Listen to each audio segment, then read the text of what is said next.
Shalom semuanya teman-teman, selamat hari Minggu. Salam sehat bagi kita semuanya. Hari yang indah pada hari ini. Saya juga mau membagikan firman Tuhan bagi kita semuanya. Pada hari ini kita belajar tentang firman Tuhan yang bertemakan mengalahkan raksasa, ya, mengalahkan raksasa. Kita hidup di dunia ini tentu saja banyak persoalan-persoalan yang kita hadapi. Ya, ada persoalan kecil, persoalan yang sedang, ada juga persoalan yang besar. Jadi bagaimana mengalahkan persoalan yang besar ini, itulah kita namakan mengalahkan raksasa, ya.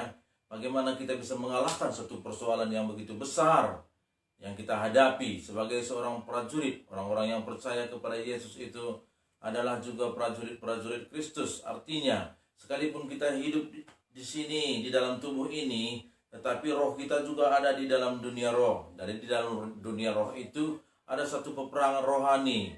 Peperangan rohani antara roh kita dengan roh-roh kegelapan sebagai penguasa-penguasa di dunia ini.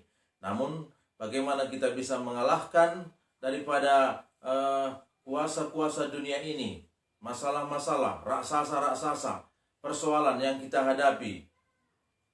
Bagaimana kita mengalahkannya, kita akan belajar pada hari ini.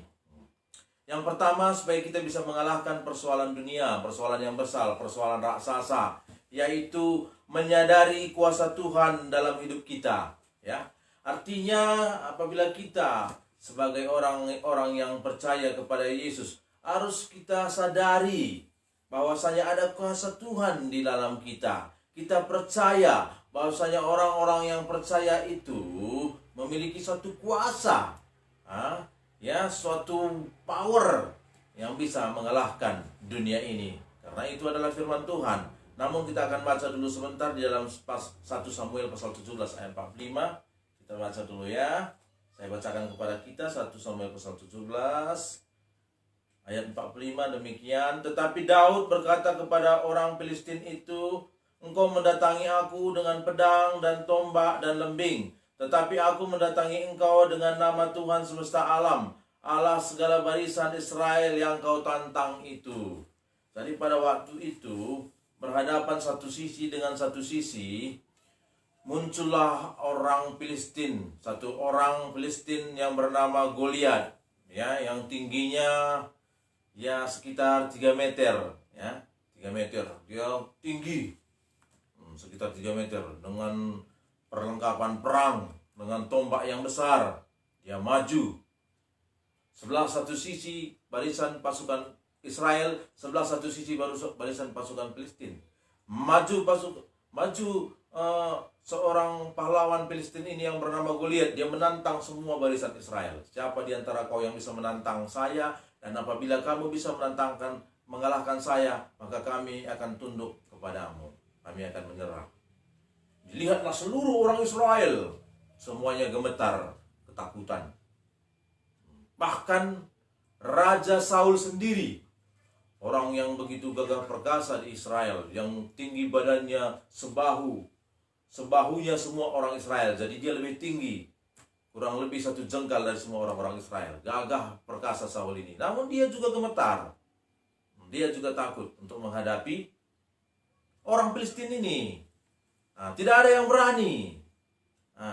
Tapi kemudian Daud datang membawa makanan kepada abang-abangnya yang pada waktu itu sudah menjadi prajurit di pasukan Israel. Dia mendengar dan penghinaan daripada si Goliat ini, orang Filistin ini.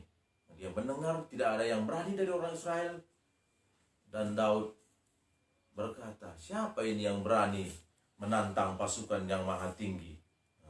Daud berkata kepada orang Filistin itu, "Engkau mendatangi aku dengan pedang dan tombak dan lembing, tetapi aku mendatangi engkau dengan nama Tuhan semesta alam."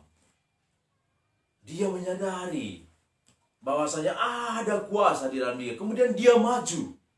Dia berkelahi, bertempur dengan Goliat raksasa ini, dan dia bisa mengalahkan Goliat itu. Seringkali dalam kehidupan kita ini juga banyak persoalan yang kita hadapi, persoalan yang besar raksasa di hadapan kita. Tapi kita kerap sudah gemetar menghadapinya.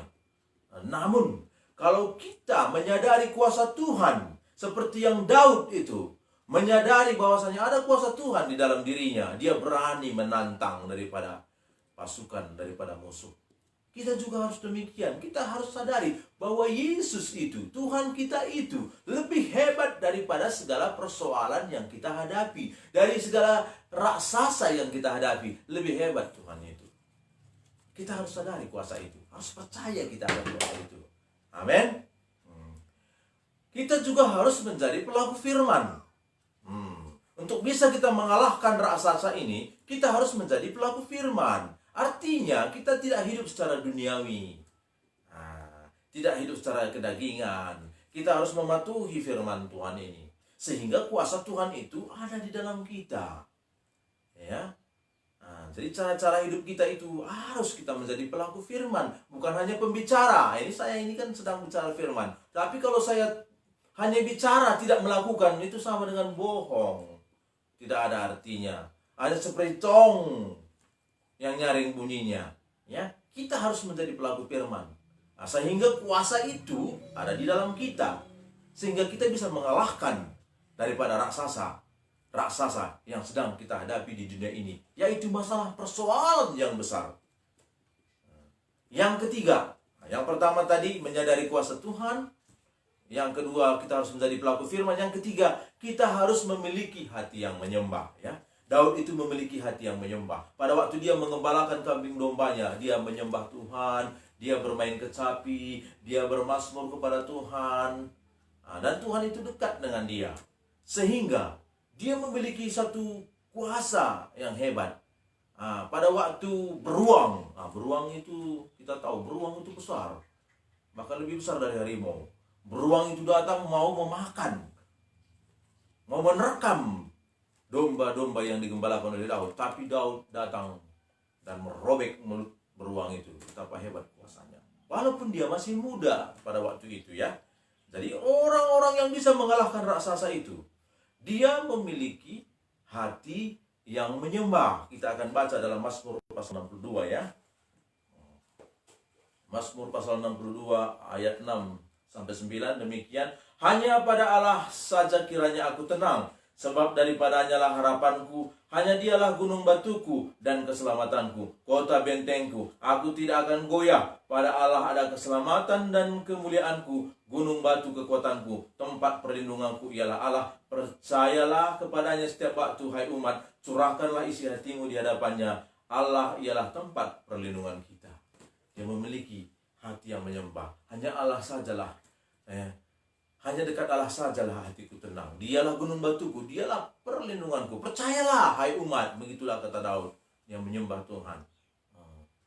Jadi, bagaimana kita bisa mengalahkan raksasa persoalan di dunia ini? Tentu saja kita harus menyadari kuasa Allah di dalam hidup kita ini. Kita harus menjadi pelaku firman, ya, tidak hanya pendengar. Yang terakhir tadi, kita harus memiliki hati yang menyembah. Hati kita ini menyembah. Kerap saya menyembah Tuhan. Di kamar mandi pun kadang hati saya, terima kasih Tuhan, begitu baik Engkau, begitu bersyukur aku kepadamu. Dulu saya narik beca, saya bilang, dapat uang 3.000, terima kasih Tuhan buat 3.000 yang sudah Engkau berikan. Bawa lagi beca ke sana, dapat sewa lagi, dapat lagi 5.000, jadi 8.000. Terima kasih Tuhan buat 8.000 yang sudah Engkau berikan. Milikilah hati yang menyembah, ya. Biarlah bagi kita semuanya, teman-temanku, memiliki hati yang menyembah. Jadi kalau ada raksasa persoalan yang sedang kita hadapi, kita tidak menjadi takut, kita tidak menjadi gemetar seperti orang-orang Israel pada zaman itu. Mengapa? Karena mereka tidak lagi sebagai pelaku firman. Tapi Daud hambanya tetap menjaga persekutuan dengan Tuhan. Tetap dia menyadari kuasa Tuhan. Tetap dia sebagai pelaku firman. Dan tetap dia memiliki hati yang menyembah. Sehingga dia bisa mengalahkan pada waktu itu peperangan dimenangkan oleh orang Israel. Seluruh orang Filistin bersama pasukannya lari terbirit-birit. Dan pada waktu itu kemenangan besar terjadi atas seluruh tentara Israel. Kemenangan juga akan terjadi bagi kita semua, teman-temanku, apabila kita menyadari kuasa Tuhan, pelaku firman, dan juga memiliki hati yang menyembah. Terima kasih. Kita angkat pujian kita.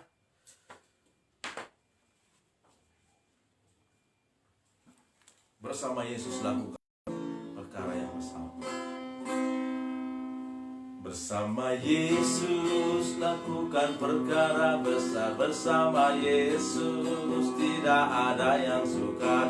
Bersama Yesus ada jalan keluar. Untuk masalahku, untuk masalahmu, untuk masalah kita semua. Yesus anak domba Allah, juru selamat umat manusia.